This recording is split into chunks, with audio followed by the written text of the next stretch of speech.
See. Okay, awesome. We are live. Happy Friday. Hi, Karen. Hi, Um, Paige. hey, welcome to Unmuted. It is our awesome third episode. I can't believe it. We're already at number 3. Time flies.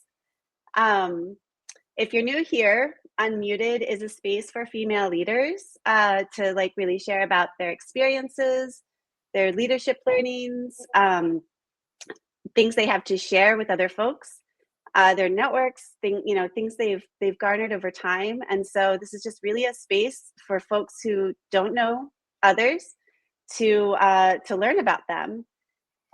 Also, we'd love to know who's joining us today, and where you're from. So go ahead and put wherever you're joining from in the chat. And if you have any questions or something you'd really like to take away from the conversation today, definitely put that in the chat as well. We'll be reading the chat and lift all of that up. So yeah, I'm Paige, your host today.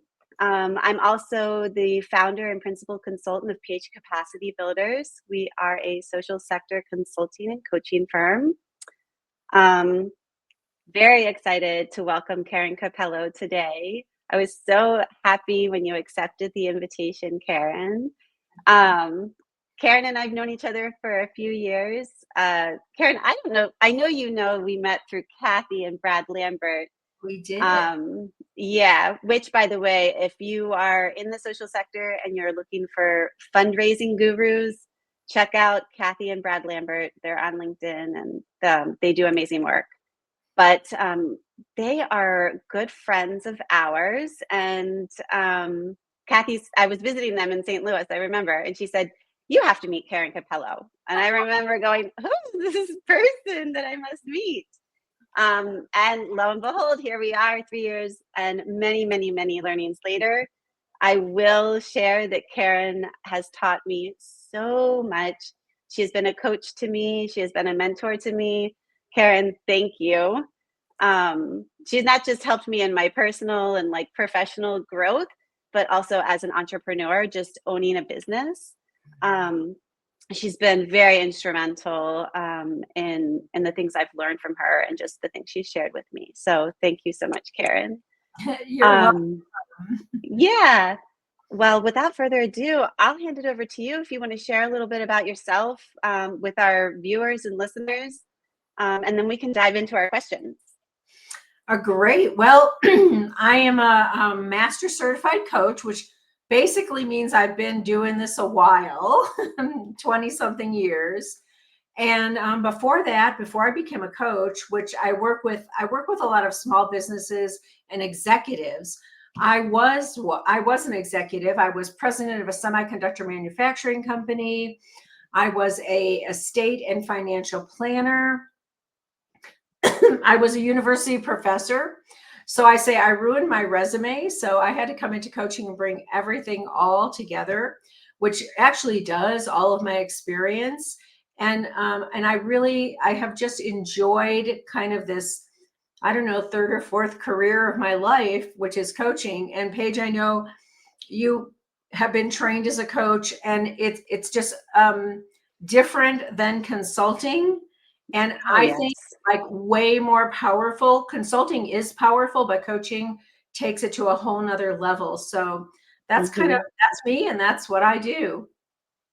Awesome. Yeah, Karen, you are a guru. I know the coaching and consulting, we've talked so much about the differences, the similarities. You really opened up to my eyes to the difference between coaching, consulting, training, mentoring. You really blew my mind with one of your graphics one time when we were together in Arizona. And that never left me. And it really has been so helpful in my practice to be able to differentiate between okay, I'm in coaching mode right now, and now I'm in consulting mode, because there are big differences. All right. Well, are you ready to dive in? Should we jump to our first question? Before we dive in, I do want to say one thing about that coaching consulting thing, because when I was Yes. president of a semiconductor manufacturing company, we hired a consultant. And the consultant came in and interviewed everyone in the company. And by the way, So when they did that, it took a lot of time away from our people doing their jobs, but we were committed. We wanted to invest this time. The consultants did all this research, talked to everybody, handed us a report, and went away. And we paid a lot of money for that report. And then it's like, okay, what are we going to do with this? And I Mm-hmm. remember being a little frustrated at the time, thinking, this is really good information, but I don't have time or the bandwidth to implement. And what do I implement first? And how do I do this? And then I think it was about a couple of years after that, I found coaching. And I realized that at the time, if I would have had coaching, the coach could have helped me take that report and really put legs on it and make a difference in our business. And it wouldn't have just been a really nice thing that we had that was up on a shelf that we paid all this money for, but it could have actually saved us some money if we could have implemented it. So the beauty of coaching to me Yeah. is that it will help implement what the consultant finds out. And I think the marriage of both is really important. And so what you're doing, Paige, is so important, because consulting without coaching, I think, is not as you don't get as great of a return on your investment, because you get information and data, but not necessarily what to do with it. Coaching without consulting can be very helpful, because it can help people get access to their best ideas, but without the data, it's not as powerful. So I think the Mm-hmm. combination of both is really important. And the Blanchard Institute did a study many years ago about a training that was given. You mentioned training. Mm-hmm. You know what happens in training. You go to the training, you learn all this great stuff, get this beautiful big binder, and you put it on your shelf. And what happens after that? So what they did was they gave 8 weeks of coaching to half of the group that took the training. Mm-hmm. The other half did not get the coaching. And here's what blows my mind. After 8 weeks of coaching, okay, so after the training, they took the data, and it was there was a 22% increase in productivity with training alone, which is great. I mean, that's really good. Yep. The group that got coached for 8 weeks had an 88% increase in productivity. So without the training, 22% is not bad, but you could get 66% more with Right. coaching follow-up. So this is why I'm such a big fan of coaching, because it really makes a big difference. And if we're Really going to, does. as business owners, if we're going to pay for things, we want a return on investment. We don't just want an expense. So anyway, now we can go into our first question, but I had to share that with the group here. I love it. You always have the best stories. And I love that they're always grounded in data and real life. These aren't just, pie in the sky type of hypothetical situations. These are real things that have happened. So I always love that. It gives me so much perspective on the field. So thank you for sharing that. If you're just joining us, drop in the chat where you're joining from. We'd love to see where people are joining us from. And hey, Stephanie, it's good to see you here. It's been so long since we've connected. So it's good to see you. All right, so our first question, Karen, what inner knowing or mindset shift has most shaped how you lead today? Well, I would say that it's probably kind of this more of, how would I say, I had this idea in my head before I came onto this call. It's about doing one's genius work and acknowledging what's working instead of looking at what's not working. So before I came into coaching, I was a pretty good leader. I mean, my people loved me. They did a lot of work, but for me, it was so hard because I felt pulled in all directions. I wanted to be everything to everybody. And I Yeah. didn't understand this concept of genius work, which is in The Big Leap by Gay Hendricks.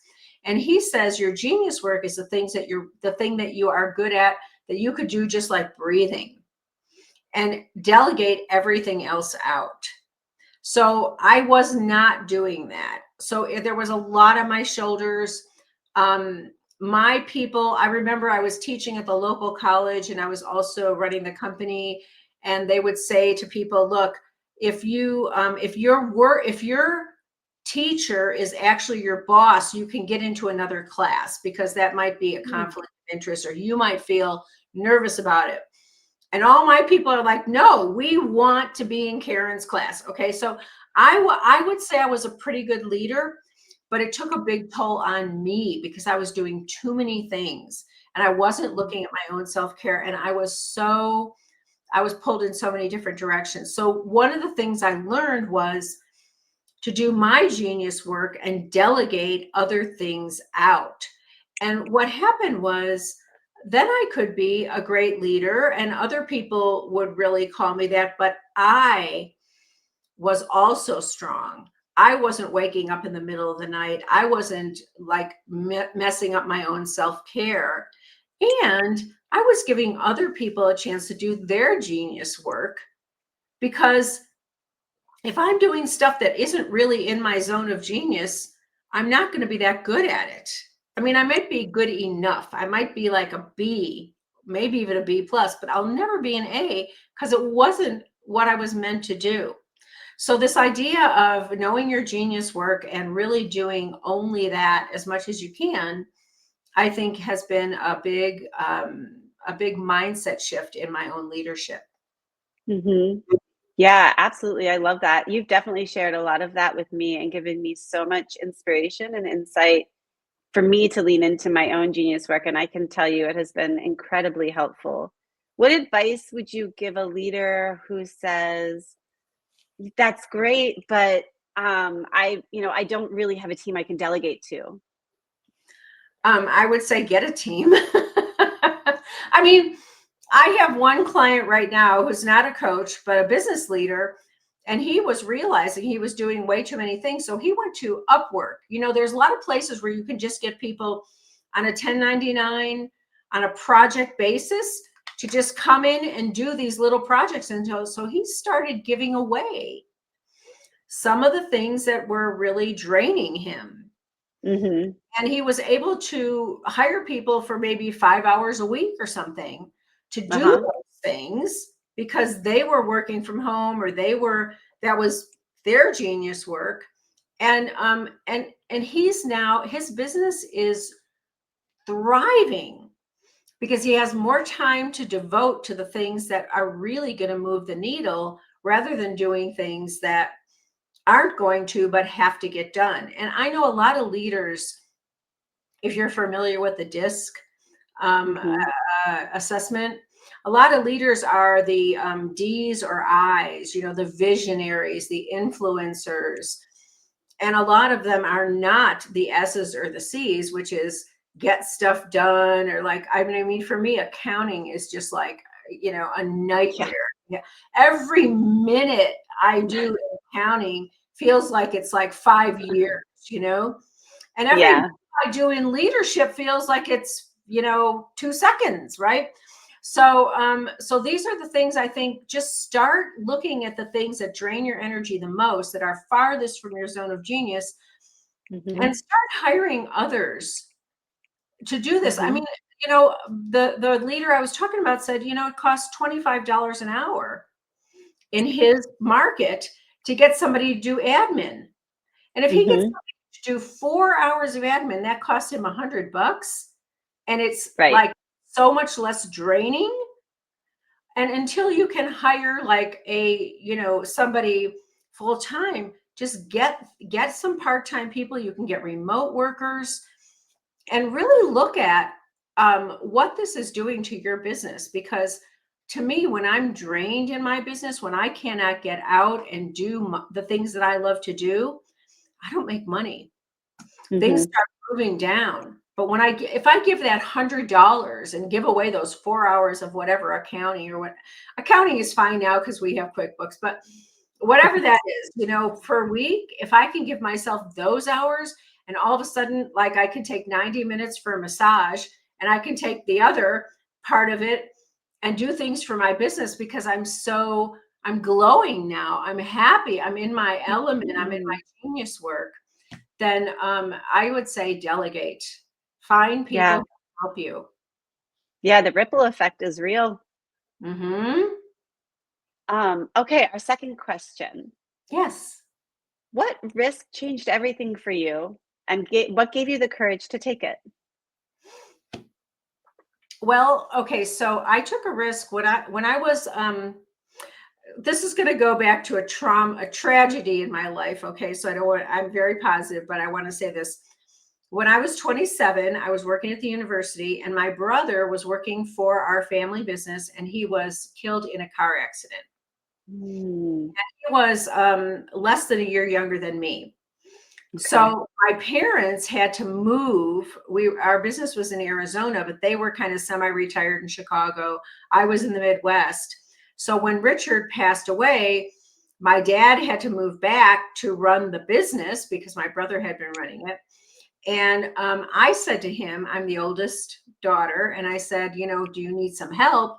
I have like 5 weeks of vacation. And he said, well, that wouldn't help, but if you would like to come and work in the business, that would be great. And so I did what you're never supposed to do. The psychotherapists say don't make a move when you have a death in the family and all of this. But I left my position. I had a great position at the university. I left all of that, moved to this very small town in Arizona, and started running this family business. And I didn't see it as a risk because actually, Paige, I was just in grieving. So I didn't care. hmm I didn't care what I did. And I was actually good at people, soft skills. hmm So there came a time, though, I was in the family business, and I realized that with semiconductor manufacturing, we really needed an engineer to run this business. Like I could run a business, any business, because I was a leader, but I didn't understand the trends. I didn't know all of that stuff. And my dad was getting ready to retire. So the risk I took was I went to my father and said, I don't want to do this anymore without you. mm And we need to come up with a succession plan, whatever it is. Let's find somebody out there. Let's do something together. And he was very disappointed at the time because he just wanted this for me. And so it was hard for a little while. It was hard for me and my dad. Like we really had to find our way back to each other. mm. That was a big risk for me because I was very close to my father. We did find our way back to each other. I left the business. My little brother, who was working in Chicago in the business, came to Arizona, started running it. And the good news is, after about 2 years, my dad was able to sell the business for more than he ever thought he was going to get. He Oh, retired. He became, golfer at the country club. And after a couple of years, I looked at this and I went, okay, that was a big risk for me because I was risking my family. I was risking my career. I didn't know what I was going to do after this because I couldn't go back to the university. Um, hmm I had talked to somebody in the university and they said, this is a bureaucracy. You have been in a company where you just get to call the shots. You will never make it coming back in here because the decision making is so slow.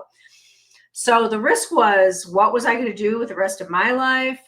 Were my relationships with my family going to be okay? But after a couple of years, I knew that this was the right thing. And if I had stayed with the business, my father would never have been able to retire because he would have still had his hand in it. And hmm retirement was the best thing he ever did. So, and for me, leaving that business because it wasn't really my genius work, because I wasn't an engineer, was probably the best thing for the business. It was the best thing for me, but it was very hard to do at the time. And hmm I do want to say this part because I think people can relate. If you have a big decision, one of the things I did was I went to a retreat center here in Tucson, and I went on a uh, I think it was a 3-day silent retreat weekend. And I said, okay, I have to get clear. Like, is this my mission? Is this not my mission? Mm-hmm. This, and within like 10 minutes of being there, I got this thought in my head. You need to step out, someone else will step in. Like, this is going to be okay. And once I knew that, I had the strength to go through, like, having the conversation with my dad, figuring out what was next for me, looking at, all of my relationships. I mean, but I think that spiritual part, and we haven't talked about spirituality with leaders here, but I think that Mm-hmm. spiritual part of really having the conviction that this was the right decision helped me go through it, because it wasn't easy and it was Mm-hmm. risky and I wasn't sure, but I had faith and it turned out beautifully. And I got into the place where I am just so happy and things are so easy for me and I'm doing the right thing. My brother worked for the company that bought our company and he did very well. My dad was like, he came from the lower middle class and he was at the country club golfing every day and he was just so happy.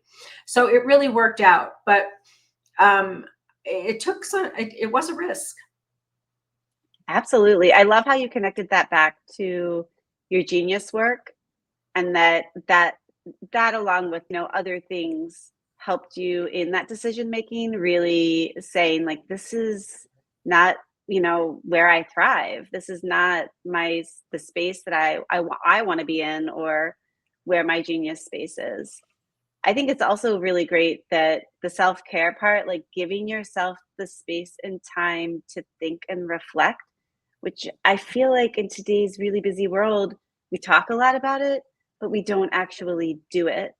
Um, and even within 10 minutes of giving yourself that time, that was like so much for your brain and body and, spirit, just even 10 minutes.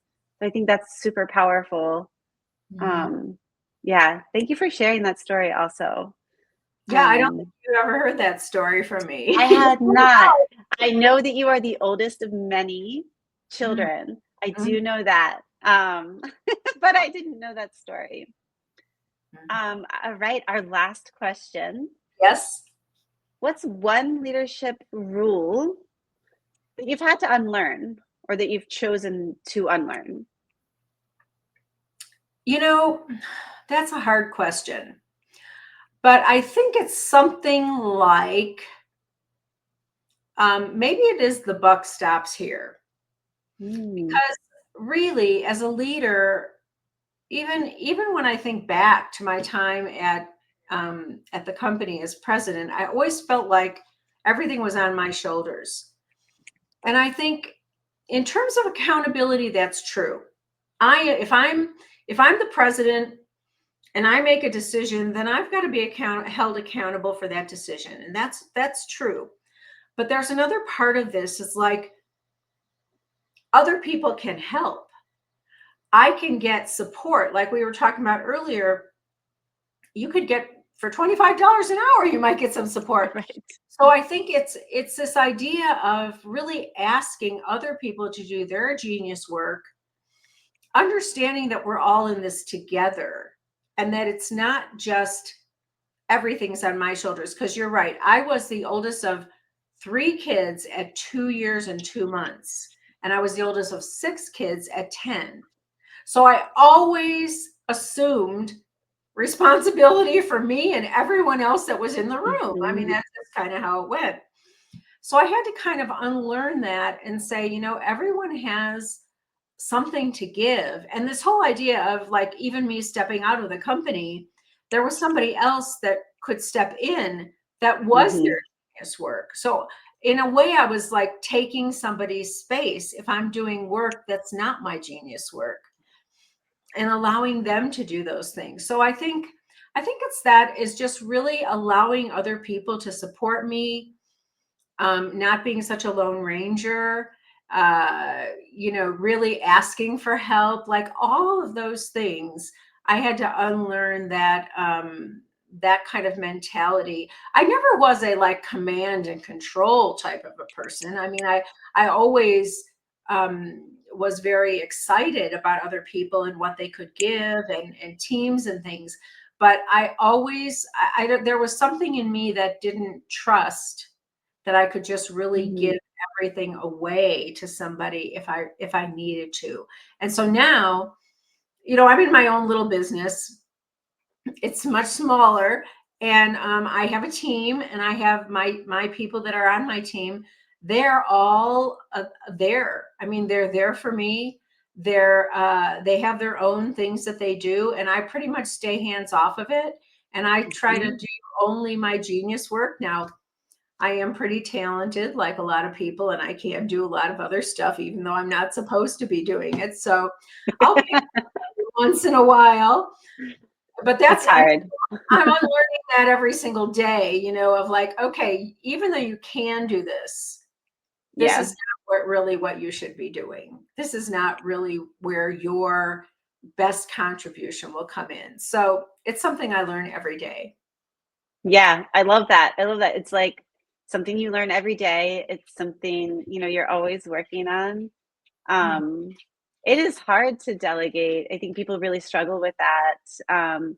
I I think it's great how you reframe that, and it's not necessarily like, oh, I have an issue trusting people to be able to delegate, but it's more so like I find myself just naturally doing a lot of things and wanting to do a lot of things. I think also as a business leader, owning your own business, we usually start that way, doing everything. And it can be a process or a learning to, and not about trust, but just exercising the muscle of delegation, and saying, oh, right, like I don't have to do this. I can hand it off to someone else who is good at doing this, even though maybe I enjoy it. Like you said, maybe not the best use of my time. Mhm. Um, yeah, so I love that, leaning into those things. Do you think there was a point, like a specific point, where that like flipped for you? Was it when you were at the company, your family's company, where you kind of were like, okay, this has to No, give? no, Or I think it's when I became a coach and I really understood the value of self-care. I understood the value of presence. I understood the value of some of these things. So coaching brought me into a really different way of looking at leadership, and I think much more empowering both for me and for those I lead. mhm, is so true. Coaching has changed so much for me as well. Um, Even though I was informally doing it for so many years, learning the golden standards, learning from other coaches like yourself who have been doing this for a really long time, has just been so beneficial in the perspective I bring, or that we all have in the spaces of leadership. Um, well, that concludes our questions. Wow. I know. I'm going to put a little banner up at the bottom so everyone knows how to get a hold of Karen. This is her website, so you Mhm, can easily find her there. I will say she has amazing programming. I'm actually participating in one of her programs right now, mhm. and it's really incredible. It is a commitment of time, and if you commit that time, just like in coaching, that's so funny. If you commit that time, you really see the benefits. So, yeah, check her out. And Karen, just thank you so much for being here today. Really appreciate the conversation. You always bring so much to any space I've been with you in. So thank you again for, blessing us with your presence here today. Thank you, Paige. And I do want to say, I really am so excited for all of your clients that you have brought coaching in on top of your consulting, because I think Thank that you. type of a hybrid program is going to produce amazing results for them. So thank you for all that you're doing in the world. Thanks so much. Awesome. Well, have a great Friday, everyone. Bye bye, everybody.